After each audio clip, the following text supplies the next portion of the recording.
Unrolling the mat, if there are props that you like to use, grabbing those. So such props could be blocks if you like to use blocks, block substitutes if you have block substitutes. Things that can substitute for a block are a wall, books. Books are a very common, great thing that can substitute for yoga blocks. We've had people upturn empty waste paper baskets and use them as blocks, or you could use the seat of a chair. So those are all your options. And then if you like to use a yoga strap, grabbing that, there are lots of, it's one of the easiest props to improvise. So a belt is basically what a yoga belt is. So you can grab that. Make sure that you have water nearby. And I'm not going to instruct water breaks. So if you do fancy some water, just stopping, settling and having a sip. And going to child's pose to modify your practice. If you need a moment to settle, to catch your breath, then go to child's pose. And knowing that child's pose is the best place to go in a given moment to just catch your breath and settle for a moment, that's part of yoga, that's part of the practice. Okay, and I'll give lots of modifications. We do a little more flowing on Friday, so we'll take some sun salutation A's and B, but we're going to start this morning in child's pose. So coming to kneeling position, toes together, knees apart, and you can adjust the distance between your knees and just feel what feels good for you. So if you tend to need a little more space in the lower back, you can bring the knees further apart.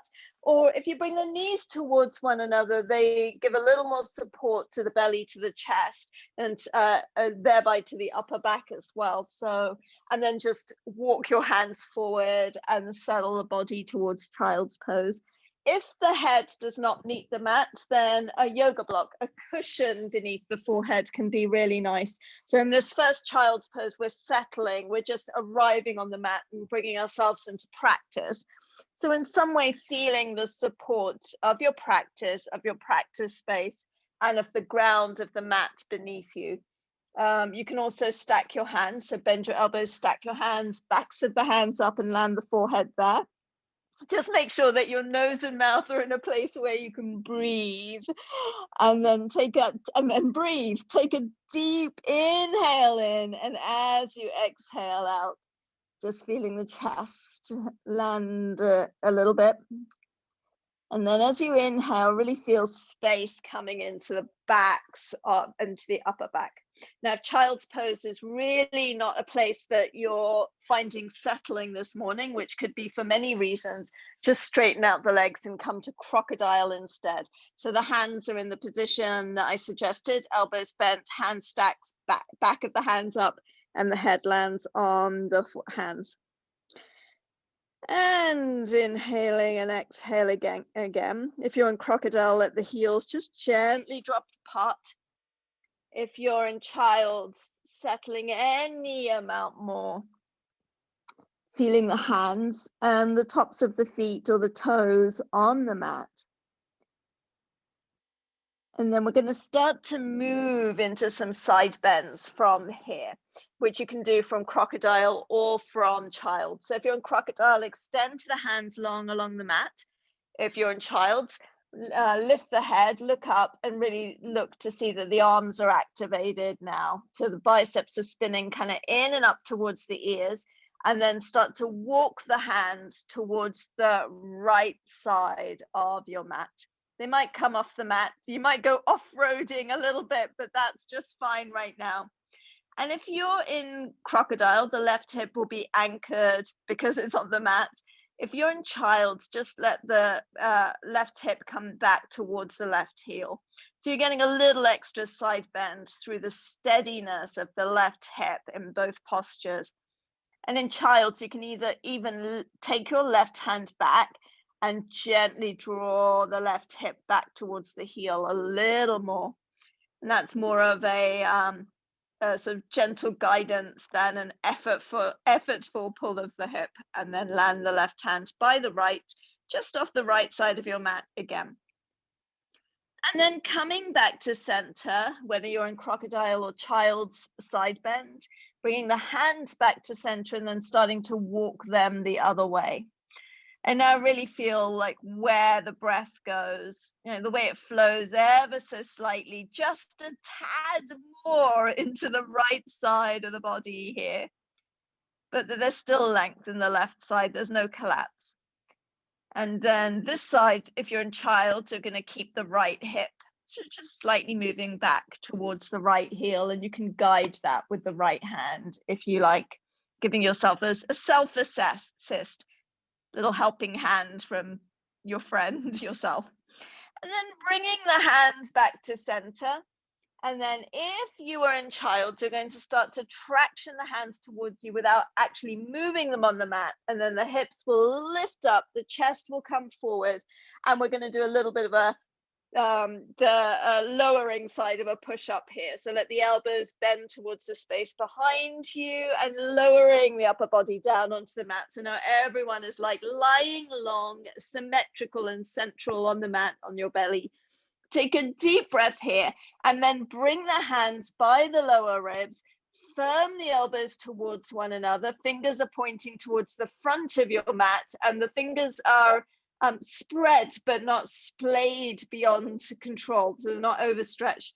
And then start to lift the chest away from the mat, like really feeling the elbows coming towards each other, feeling the shoulder blades moving towards each other behind you, and then press the shoelace side of your feet or your toes into the mat, inner thighs spinning up towards the ceiling. And you might want to take that movement and then release it and see what happens in the lower back. The idea is that as the inner thighs spin up, as the feet press into the mat, you may feel a little more space in the lower back, but keep breathing. Even though you go into baby cobra, which is where we are on an inhale, keep breathing once you're in there. And with every inhale that you take, see if you can find just a tiny bit more lift. And then as you exhale, letting the chest lower back down and the head. And then bring the hands beneath the shoulders, push into the hands, lift the hips up, and let's get a little bit of cat. Bring a cat and cow to this party. So on an inhale, the chest comes forward towards the arms, and you go into a bit of a back bend here. And your body will remember that from the baby cobra that we just took. And then as you exhale, the belly button comes up towards the spine, rounding the back and starting to move between those two postures, the cat and the cow. So yeah, there are a few animal names involved in yoga poses. We found baby cobra already, and here we find the cat and the cow. And the cow is when the chest comes forward and you really try and couple that to the inhale, so you can use the inhale to get a little more of a stretch and a little more length into the front body. And as you exhale, that belly button coming up towards the spine and rounding the back and moving on the breath at your own pace, and then starting to bring in any other stretches that would feel good to you this morning or this afternoon, whenever you're watching, if you're watching the recording. So for example, the right shoulder and right hip might move away from each other, and that's a little more of a side bend than the left shoulder and the left hip. So that might feel awfully nice, or it might feel nice to take the body round. I call it round the barrel. So if you bring your chest down towards the mat and then move towards the side bend in one direction, and then up into the rounding of the cat to the side bend in the other direction and back down. It's like, I like to imagine the body's on the inside of a barrel or a jar of Nutella, and just imagine the body's like scraping the edges of the jar, and then take that the other way if you go around the barrel. So taking that, any movements that feel good to you, and then we're going to head towards downward facing dog. So coming to your tabletop, bringing your hands 2 to 3 inches in front of the shoulders. The wrist creases are parallel to the front of the mat, and then curl the toes under and lift the hips up and back to downward facing dog. And the first thing you want to check in on is that when you look back at your feet, know where they are and then move them to where you'd like them, which is at hips width distance apart. Because of the child's pose, where the toes come together sometimes, and because of the way we stand up, sometimes the feet end up closer together, but you want a good distance between them. Take a deep breath here. Bring the left foot towards the middle of the mat. And then as you inhale, lift the right leg high up behind you. Point the toe, push out through the heel, wiggle the toes, and then bend the right knee and open up the hip towards the right side of your practice space. So that means stacking the right side of the hip above the left. And then make sure that the right hand, first of all, doesn't lift away from the mat when you do that. So the right hand might be yearning to lift like the right leg, but you want to keep that steady, and then also make sure rounding hasn't come into the upper back, so you're keeping the steadiness of your dog even as you go to this opening of the hip out of three-legged dog. And then close the hip again, meaning both sides of the hip now parallel to the mat, and then land the right foot, and let's take it the other way. So right foot towards the middle of the mat, and the left leg gets its chance to stretch. So any movements that will feel good, wiggling the toes, circling the ankle, pointing the toe, and then flexing the foot. And then whenever you're ready, bending the left knee and opening the hip towards the left side of your practice space. Yes, we've been in the dog for a little while, but you've steady, you've got it. And then and if you would like a rest, and come to child's pose, and then parallel the hips again, straighten the left leg again, and then land the left leg.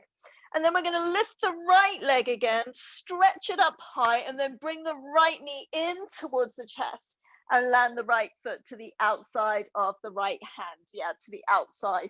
So we're going towards a sort of lizardy lunge position. And then the back knee, the left knee can come down. So if you see me from the front, my right knee is to the outside of my right upper arm.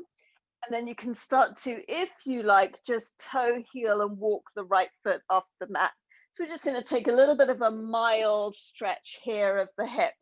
Now, if you like, you can open the right knee, open the right leg so that you're on the outside edge of the right foot. But if you do that, make sure that the right ankle's not buckling, that the opening is really coming from a movement in the hip joint, not in the ankle, not in the knee, that the whole leg's kind of opening like a book. Hold it here for a moment. Some of you might be on your forearms if you want a little bit more of a stretch. And then coming up off your forearms, if you did that, I'll give you a couple of breaths there. Bring the left hand towards the middle of the mat a little more, and then opening into a twist. So you can open the right hand towards the ceiling and turn the chest towards your right leg. And just enjoying that stretch, but really making sure that you're engaged in the upper body so that your left wrist isn't receiving all of the weight. If the left wrist is feeling a little wristy, you can always come to a fist with the left hand, so that the fingers are curled and pointed towards the right foot, so that you take that weight out of the wrist a little bit that way too. Take a breath here, and then close that twist, closing the book on that part of the class, and then curling the left toes under and seeing if you can stretch back up to downward facing dog with the right leg extended. So that's three-legged dog, and then landing the right foot. And let's take that lizardy stretch and twist on the second side. So the left leg lifts up high behind you, and then bending the left knee in towards the chest. Yes, that's a moment of plank-like strength, and then land the left foot to the outside of the left hand. And again, the right knee can come down behind you. If you wanted to stay upright, you could get like a little bit of plank practice if you keep the right knee off the mat, and then start to walk the left foot off the mat towards the left edge. It might come off the mat, so a little more off-roading. So let's call this the off-roading yoga class, off the mat yoga class. Take a breath here. And then once again, if you want to open, get a little more opening into the left hip, you can let the knee move out to the left, come out onto the outside edge, the knife edge of your left foot. But once again, really imagine that the whole leg is moving, but don't just imagine it, do it like that. So that you want to make sure that the ankle isn't buckling and the knee isn't torquing, T-O-R-Q-U-I-N-G. And then close that again, or you can keep it open, and let's go to the twist. So once again, if you want to take the weight out of the wrist, you can bring the hand to a fist, and put the top of the fist on the mat so the fingers are facing towards the left foot, that's your right hand, and then peeling open to the twist so that the left hand now goes up towards the ceiling. Another way of bringing weight out of the wrist, which is really good practice for your downward dog, is to engage the mat with your fingertips so that you're drawing the weight out of the wrist. Take a breath here in your twist, and then let's close the twist. Once again, lift the right knee off the mat and lift the left leg high up behind you. Land to the left foot, and then either walk, or if you're feeling ready to hop and it's in your practice, hop the feet forward and bring yourself towards the front of the mat. Inhale, coming to your half fold. So here the upper body is now parallel to the floor, to the mat, and the core is engaged. I want to really find a sense of plank here in this moment. Plank without the pressure on the wrist. Think of your half fold that way. Hands can be on the shins, helping you out there. Hands can be on the mat. And then your upper body won't be parallel to the mat, but you still want that sense of engagement in the core. And then as you exhale, let the upper body just drape back down for a moment. Shake the head no, nod the head yes. Just make sure that the neck is mobile and soft and rested in this position so that you can maximize the use of your head as a weight. So if the neck is relaxed, you maximize the use of your head as a weight to get a little more length, a little more traction into the forward fold. And feet can be hips width distance apart or toes together, heels apart. Inhale, coming up to your half fold again, and this time we're going to stand all the way up, and here we go. Coming to the front of your mat, gaze is steady, feeling the strength of both feet on the mat, choosing your strong mountain position, so that can be feet hips width distance, or as I said, toes together, heels apart, but intentionally standing. So mountain pose, not standing around, standing with intention. And here we go, sun salutation A. So if you are an adept yogi, experienced yogi, which I know some of you are, then you can flow ahead and take more if you'd like here, or you can flow with me. Inhale, the arms come up by the ears, palms facing one another. As you exhale, bring the hands together and let the upper body just drape down into your forward fold. Bending the knees so that you take any pressure out of the hamstring attachments at the back, top of the thighs, and out of the lower back. And then as you inhale, coming to your half fold, exhaling back down. And then the hands come to the outside of the feet and step back to plank. And so in plank, just taste it for a moment. Really push the heels back towards the back of your practice space. A sense of lift in the core. You can bring the knees down to the mat if you'd like to, and take a moment to really imagine a line along the sides of the body that connects the ankle, that knobbly part on the outside of your ankle, through the side of your hip, through the shoulder, and through the ear. So that's one straight diagonal line. And then start to bend the elbows and let the whole body, whether the knees are down or not, come down to the mat like a plank. And then bring the hands back for a moment by the hips, and inhale, lifting up. Let's taking this to a sort of more of a locust position, but you could take it to baby cobra. And then as you exhale, bringing the chest back down, bringing the hands beneath the shoulders, and then you have the option to lift up to upward facing dog.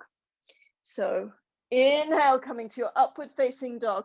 In upward facing dog, the legs are now off the mat. You're standing on the tops of the feet and on the hands, and then see if you can bring your chest a little bit forward, so through the gateway of the arms. So if the wrists are not beneath the shoulders, it'll be hard to bring the chest forward, and so check that that's happening. Take a deep breath here, and then curl over the toes and come back to downward facing dog. So I talked about the up dog alignment a little bit. You can always take baby cobra instead of up dog, but it's similar that the hands need to be in the right place so you can maximize the flexibility in the upper back and support it well. And also in up dog, so it doesn't all, if the hands are in the wrong place, it can really the effort can come down into the lower back, which you do not want. Take a breath in your downward dog.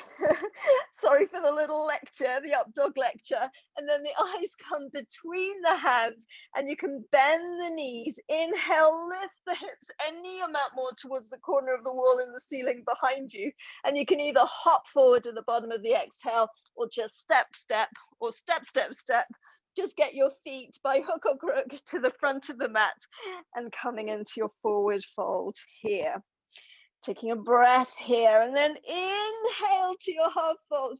Exhale back down. Inhale, rising all the way up to standing, sort of rolling, unfurling, feeling the vertebrae kind of stack on one another as you lift the hands up towards the sky if you're Todd, or towards the ceiling and the sky beyond it if you're inside. And then as you exhale, bringing the hands back down by the sides, mountain pose. So we're going to flow that again a little bit faster, but still have that.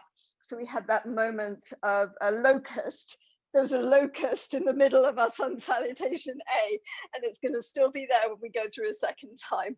Inhale, the arms come up by the ears, palms facing one another. As you exhale, coming into your forward fold. Inhale to your half fold, and then exhaling back down. And now you can hop back if you like to plank. Or sorry, to low plank, or step back to high plank. So I'm going to instruct the hop for those of you who want to practice that. The head and the chest stay forwards. The gaze stays forwards, bending the knees, planting the hands so the fingers are pointing forward, and then do a test bend of the elbows. Make sure that when they bend towards the back of your practice space. And then as you unfurl the legs behind you, and really think of it as an unfurling of the legs, the elbows bend. So that you land in your half plank. And in your half plank, shoulders at elbow height, elbows above the wrists. And then coming all the way down to the mat, everybody, and hands extend by the hips. Inhale, lift the chest away from the mat and to your locust. As you exhale, bring the chest back down. That's the thing with locusts. They just arrive and land wherever they like. And then the hands come beneath the shoulders and lifting up to your either baby cobra now or to your up dog.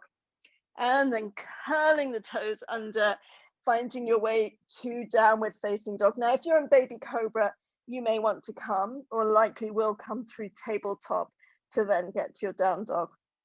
And then let's just take a sort of feel the stretch at the back of the legs. Inhale, lifting the heels away from the mat. As you exhale, let the heels come back down towards the mat for a moment. Inhale, lifting the heels. Exhale, letting the heels land. And now let's go left foot first. Left foot leads the way today. Lift the left leg high up behind you.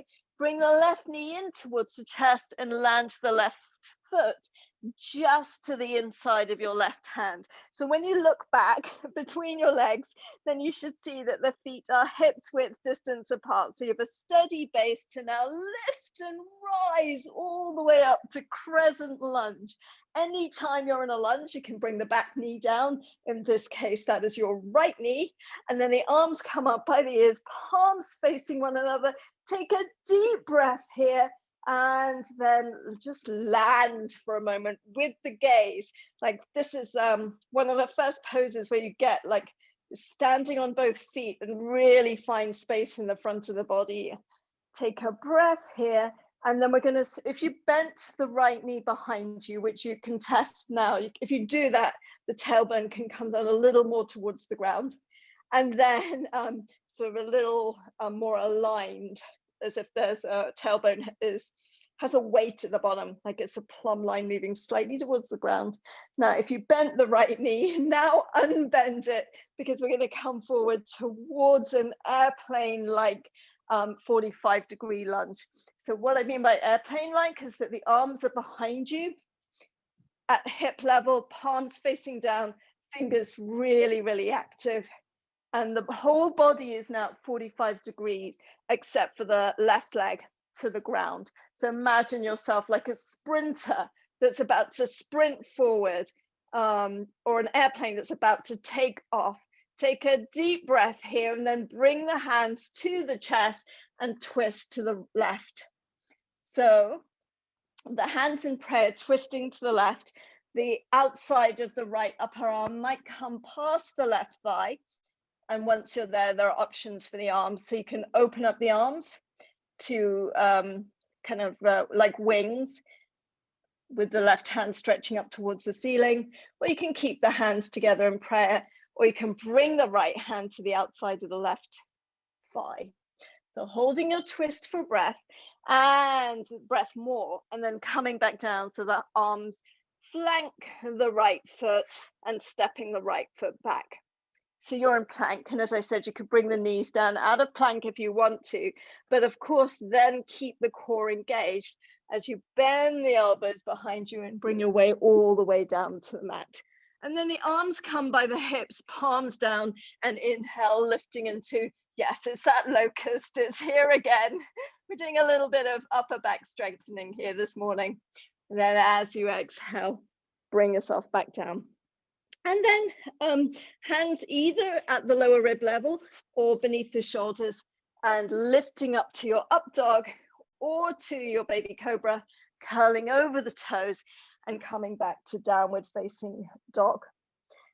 Adjusting the feet. So each time you're in down dog, you almost want it to become automatic, that you check in on your feet and adjust them if they need to be a bit closer to the hands, or if they need to be a little further apart from each other. And then let's take all that lungy stuff on the right side. So right foot extends high up behind you. Bring the right knee in towards the chest and land it just to the inside of the right hand. Take a glance back, make sure your feet are steady, and then left rise into your crescent lunge. And again, the left knee can come down to the mat behind you. You could also pad it if that feels good. Arms by the ears, palms facing one another. Take a deep breath here and just enjoy the lunge. Enjoy the space in the front of the left hip for a moment, in the front of the face for a moment. Gaze steady but soft. And then we're going to sort of fly forward into that airplane position. So the arms come down towards the mat. Straighten the left knee if you bent it slightly to accommodate your crescent lunge, and then bring yourself to that airplane position. So again, you're in that position where there's a lot of energy in that back leg. You know, even if the knee is down, really feel the energy in the left leg and the sort of direction of this posture, the energy of this posture coming forward over the right knee. Take a breath here and then bring your arms forward to a prayer position at the center of the chest, and let's twist to the right. So twisting to the right side, and as you twist, really try and feel like you're maintaining equal length on both sides of the upper body, so in both sides of the waist. Breath, and your twist, any arm variations that you like, opening up the arms, enjoying the twist, even though it can feel like you're moving into a place where things are sort of narrowing, compressing, like seeing if you can find the space in the twist in the back of the back, sort of around the face, from the front of one shoulder to the other, around the right hip, and then closing the twist and bring the hands to either side of the foot and step it back to your plank. The knees can come down, and then lowering yourself all the way to the mat. Hands come back by the hips, palms down, and inhale, lifting to your locust. The elbows might bend slightly as you lift the locust. You could lift the feet this time if you'd like to too. So really flying like a locust. But not random. If you've ever seen a locust sort of jump and fly, they're a little random about it, but we're very controlled about what we do in locust here. And then bringing your hands either to baby cobra position by the lower ribs, or a little forward of that, pressing into them and finding either baby cobra or your upward facing dog. Curling over the toes and coming back to downward facing dog. And then stepping, hopping, however you want to get forward to the front of your mat, finding your way to your deep forward standing fold, standing deep forward fold, folding deep standing fold, and then inhale to your half fold, exhale back down. And we're going to do something a little different here. We're going to sit back into chair. So the hips come back towards the mat, and you can bring your feet to hips with distance apart if you like to here. And then the chest lifts. Palms are facing one another, so you're coming up into your chair and hold it here. You can take chair in a chair if you want to, but what I would ask of you then is that you really still engage the core. Take a breath here, and we're going to go into some standing balances out of this. Sit any amount deeper in your chair. Bring your knees back if you can, to drawing the shins back in your chair, and then bring the weight into the left foot and start to straighten the left leg, but keep the right knee bent. And you should just drift, float up into a one-legged balance. Holding it here, hands can be on the hips, or you can bring them up by the ears, palms facing one another, or you can grab the back of the right thigh and then see if you can straighten the right leg out. And some of you might want to grab the right toe and straighten out the leg that way. Choice is yours. And then you're going to re-bend the left knee, bend and the right, so that you land back in chair, and then stand up and just wiggle out, shake out the legs for a moment. We're going to take it in the second direction. Okay, so arms by the ears as you inhale, sitting back into your chair, holding it here, arms by the ears, palms facing one another, and find a steady place for your gaze. Now that is going to change as you stand up, because you kind of don't want to. Some people like to look down in standing balances. I like to look straight ahead, or in some balances like dancer, which we'll take shortly, I like to look up. But now starting to straighten the right leg without straightening the left, and the left foot should just drift away from the floor. Arms can be by the ears, palms facing one another on the hips. You can grab the left toe, back of the left thigh, and then straighten out the leg to your degree. The strength and the balance and the steadiness of the gaze. And of course, in any standing balance, you might fall out, but that's fine. Just coming in like step by step. So approaching it again with steadiness, and then re-bending the right knee and landing the right foot by the left, and then standing up and shaking it out. So we are going to take one sun salutation B, and there's no locusts this time, I promise. Here we go. As the hips sit back, the arms come by the ears on the inhale. Then as you exhale, coming into your forward fold. Inhale, unfurling to your half fold, and then landing the hands to the outside of the feet. And you can step back to plank or hop back to low plank. Bend the elbows, inhale, coming up to your back bend of choice. And for some of you, I'm guessing you're taking the locust anyway, but if you do, enjoy that as your back bend, as one of your back bends, and then coming back to your downward facing dog. And then this time, keep the left foot to the left, lift the right foot high up behind you, land the right foot to the inside of the right hand. So looking back, your feet are hips width distance apart, and then watch your left foot turn flat onto the mat. And then watch it, lift the toes, see if you can get a little more lift in the inner arch, and then start to lift the upper body up to your upward face, to your warrior one. Arms come by the ears, palms facing one another, and holding this just for a breath. So the back leg is steady on the mat, and the outside edge of the back foot is steady on the mat. So really keep your mind there. So that's where some of the strength in this pose is. And the other foundation is what's happening in the front foot. So first of all, going to the front shin, right knee is over the right ankle, but just feel the ball of the right foot just below the big toe, push a little more into the mat. So you're getting lift out of the back foot and the front foot, and that is your warrior one. It's done in the books. Bringing yourself down towards plank, low plank, or you can always step straight back to downward dog, or take your child's pose if you would like to. Landing for a moment in downward dog. It's the moment when the gaze can land.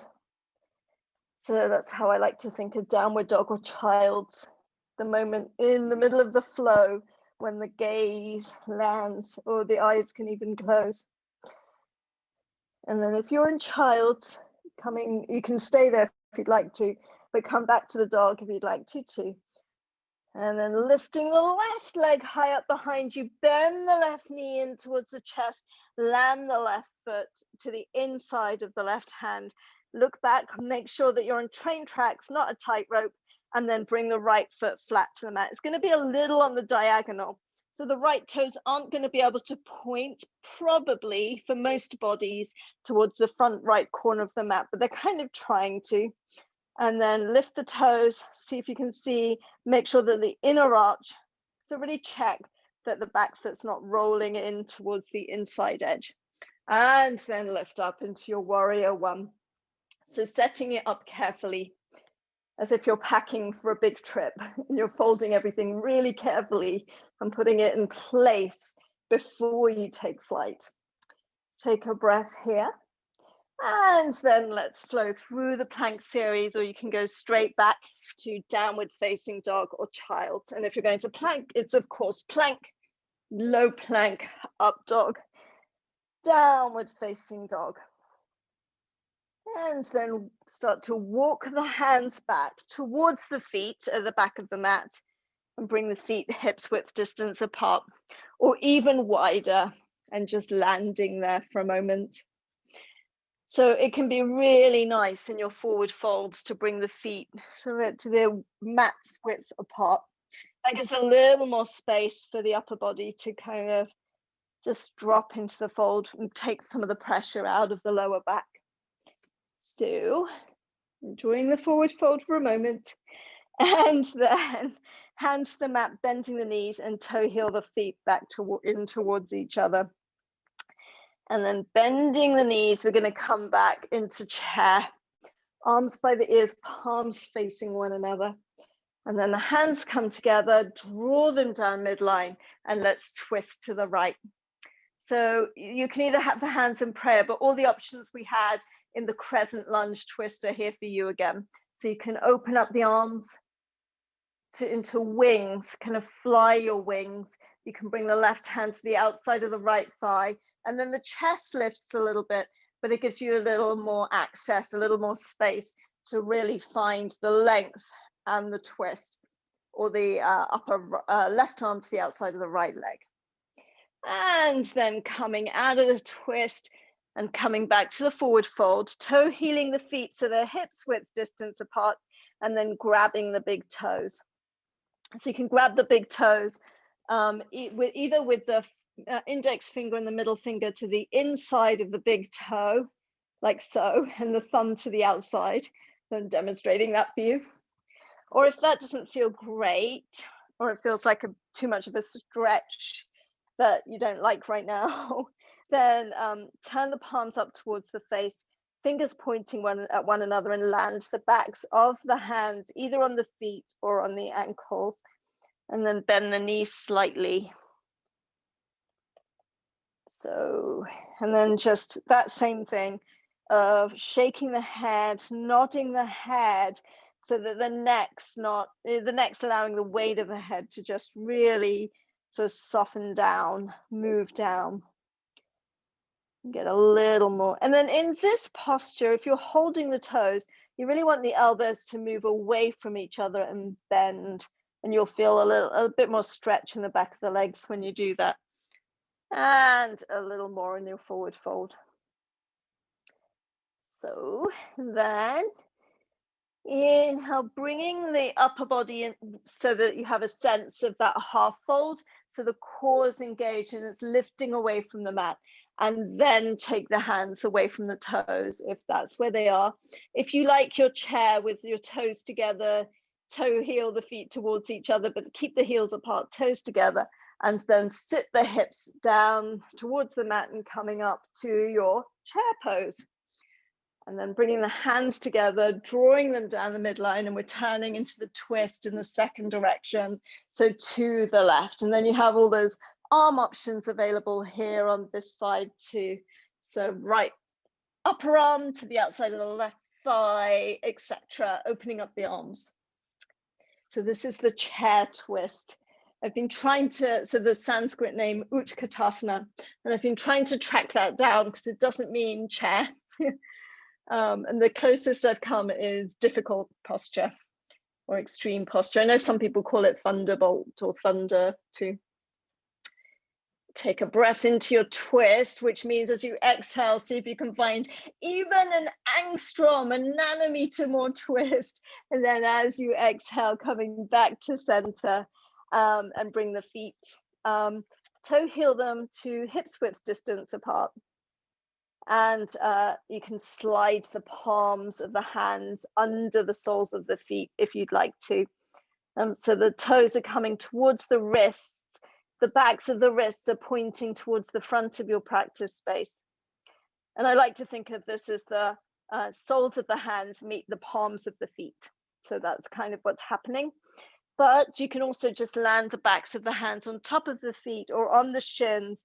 But now you want the fingers, if you're doing that, pointing towards the legs. You're just getting a stretch in the back of the wrist after all those dogs, after all those downward dogs and upward dogs and planks. And by the way, really nice job with all those downward dogs, planks, and upward dogs.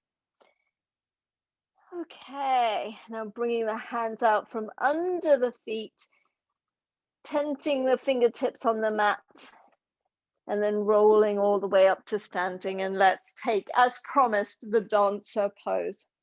So if you'd like to hold on to something for balance or have something nearby to hold on to for balance, feeling free to go somewhere where you can hold on to something for balance, the wall, a chair, etc. And then pointing the toes forward, they're in the same direction, slightly apart.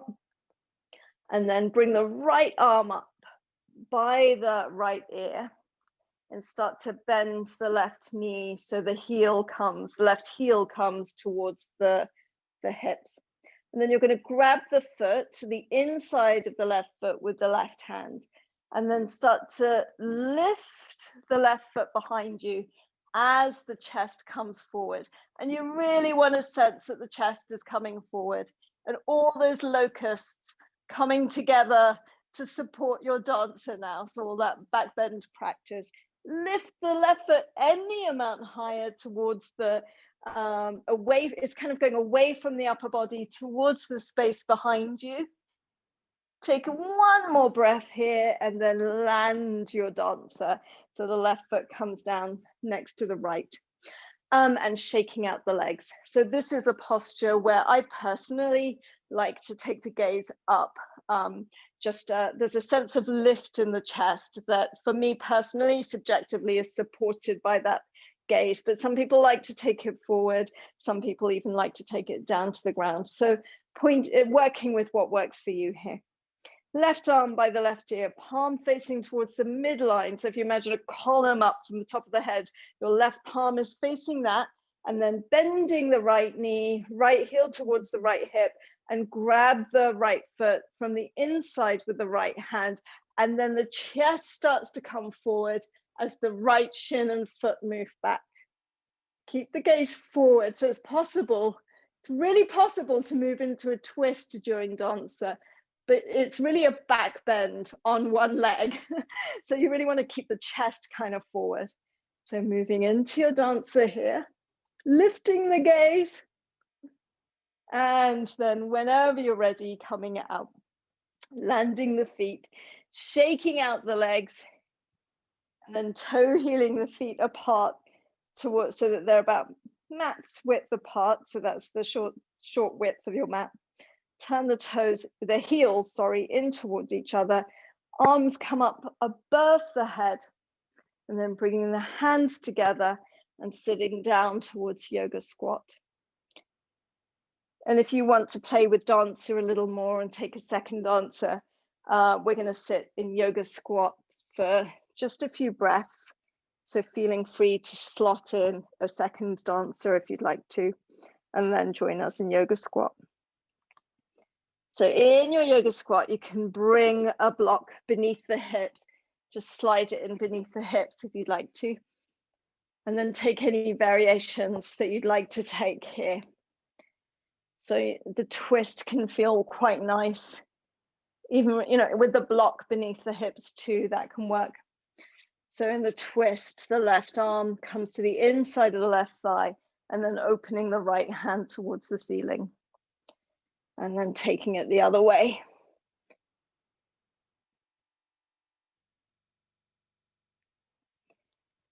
Or it can be nice to just let the hips drop a little more towards the ground. So we're kind of secretly working on core strength here if you're in your yoga squat. And you can also bring the hands forward even. So bring the chest towards the mat a little bit. And then if there's anything else while people are playing with dancer that you'd like to take, perhaps a crow, taking that. So if you want to take crow, the knees come to the upper arms, bringing the chest forward and bringing the feet up. And those of you still in yoga squat, really, really nice work. That's tough. All right, and then everybody sort of landing. We're going to take some forward folds out of this. We're going to take the head in the direction of the knee pose this morning. So the left leg goes out straight and slightly to the diagonal as you come to your seat. And then the right knee folds and the right foot's to either the inside of the thigh. And here, if you want support beneath the right knee, that's fine. So you could put a block or a cushion beneath that. But when you look down, it's almost as if your legs are in a kind of wonky tree with the right leg bent, the left leg straight. Bring the hands to either side of the hips and first find length in the front of the body, in the sides of the body, in the back of the upper body, and then start to twist in the direction of the left leg, which if you remember is slightly on the diagonal. And then as you exhale, you can walk your body forward, upper body forward, over the left leg. And then just relax the arms wherever they land. So for some of you, they could land around the left foot and the head could be on the knee. For some of you, the hands will be flanking the left leg and the chest will stay lifted. And you're doing yoga, whichever variation you're in. So really thinking of the different versions of these postures as variations that work with your body rather than against your body.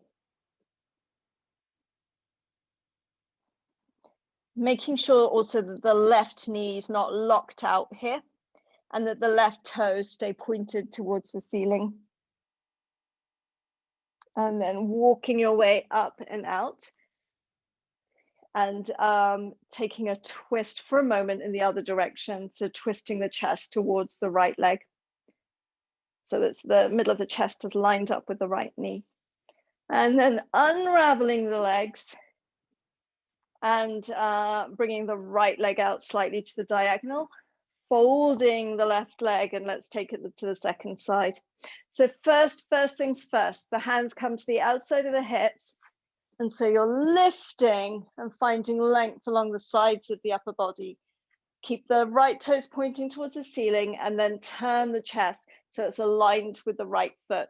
So imagine that there's a thread between the right foot and the chest, the middle of the chest, and that's what draws you forward as you come forward into the forward fold. And coming forward to your degree. So with seated forward folds and seated twists, you want to be really careful and monitor what's happening around the iliosacral, the SI joint, the sacroiliac joint, and the back of the hips and in the lower back. And take it to your degree. So the hands could be either side of the right leg and the chest could be pretty lifted, and then you're working really on finding length in the front of the upper body. Or for some of you, you'll be holding the right foot, head on the knee, or going in the direction of the knee. Take one more breath here. See if you can find any amount more softness here. If this posture's not your most favorite posture, and seeing if you can find a little more energy and lift here if you're just flopping into this posture pretty easily. and then lifting yourself up and out. And I'm somewhere in the middle. So that posture is one that feels really different to different practitioners.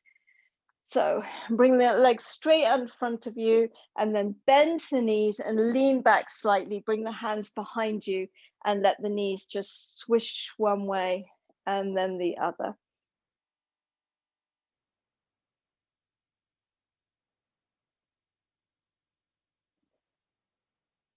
Feet can be to the edges of the mat. And then softening your way down towards your upper back, your back being on the mat. And then continue to just swish the knees one way and then the other.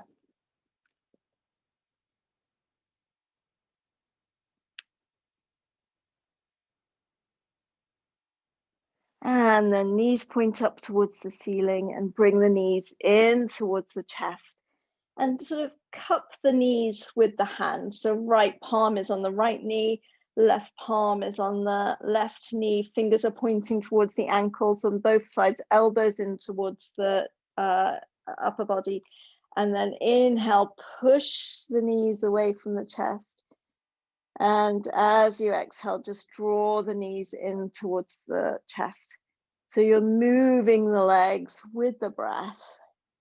And this movement is really good when you have sort of digestive problems. It's called the wind releasing pose, which you might be able to see that you're actually, some of the postures really do this. They manipulate what's happening in the abdomen, in the belly, and this is one of them.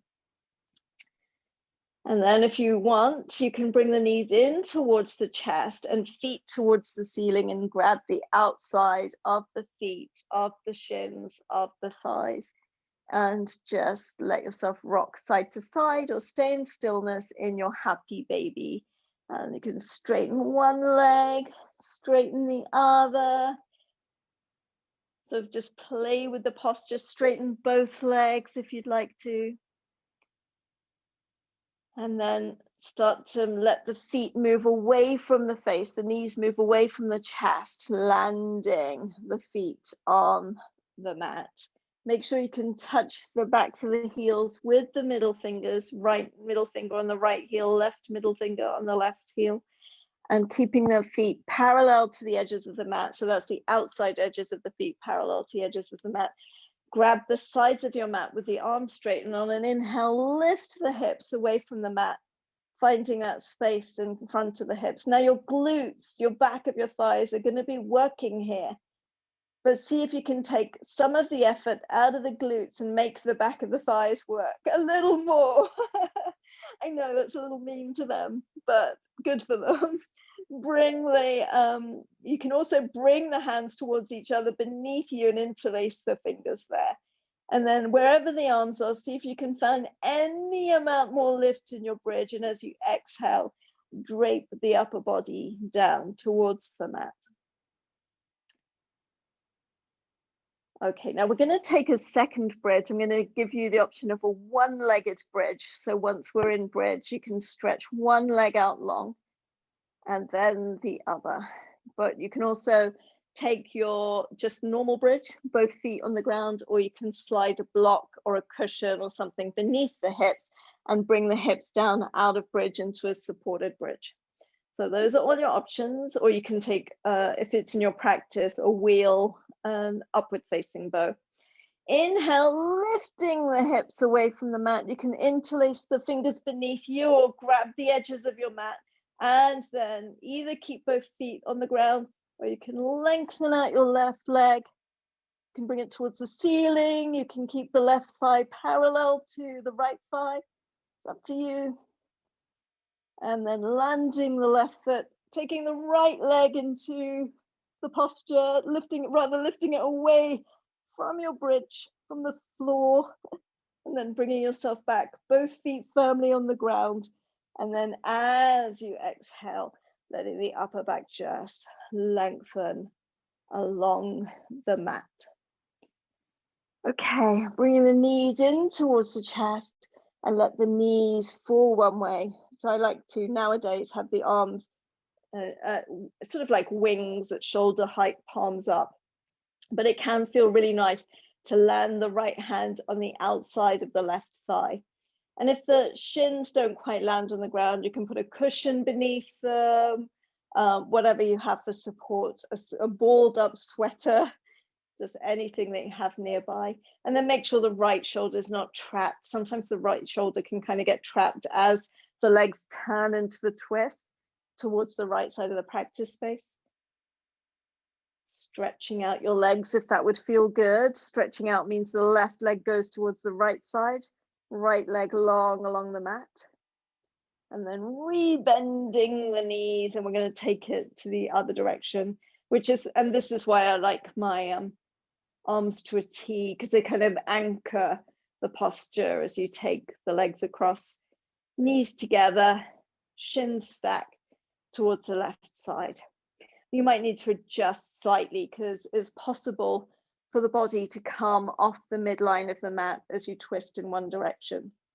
So making sure that the spine, the hip, the left shoulder feel comfortable as the legs now come towards the left side of your practice space. And again, here you can stretch it out, just lengthen the left leg along the length of the mat, straighten the right knee so the right foot points towards the left side of your practice space. Bring your arms out of the wings position if that feels good for your shoulders, or good for the mind. Like that left hand on the outside of the right hip can feel kind of settling. A very subjective description. So the point is move the arms, work with different things and how they feel to you as the subject of the posture. Then rebending the knees if you lengthen the legs out, and bringing yourself to center. Yes, that was a very grammatical description of a posture. You're the subject of the posture, but it's true. Lengthen the legs out long, feet at least hips width distance apart, and just let the toes roll away from one another. Now, if you're watching the recording, you could set a timer now and stay in Shavasana for 5, 10. If you're staying longer than 10, I would put a pillow beneath the knees and something soft beneath the head. And then as you exhale, giving yourself a moment of complete rest, letting the eyelids just drape softly over the eyes, cheeks soft, the outer corners of the mouth soft, as you either bend the elbows, land the hands on the belly, or keep the arms long, landing in your Shavasana.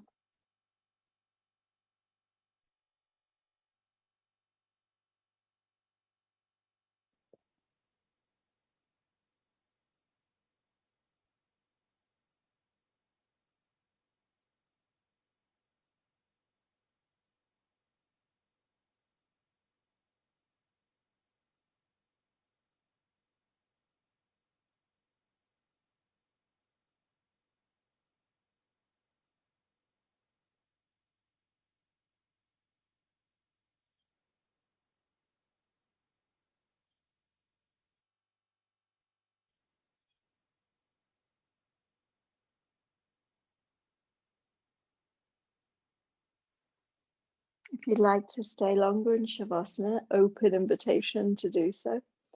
Otherwise, turn the knees and toes up towards the ceiling and bend the knees one at a time in towards the chest, just hugging the legs for a moment, perhaps rocking side to side, perhaps rolling onto one side and just softening there for a moment, landing for a moment,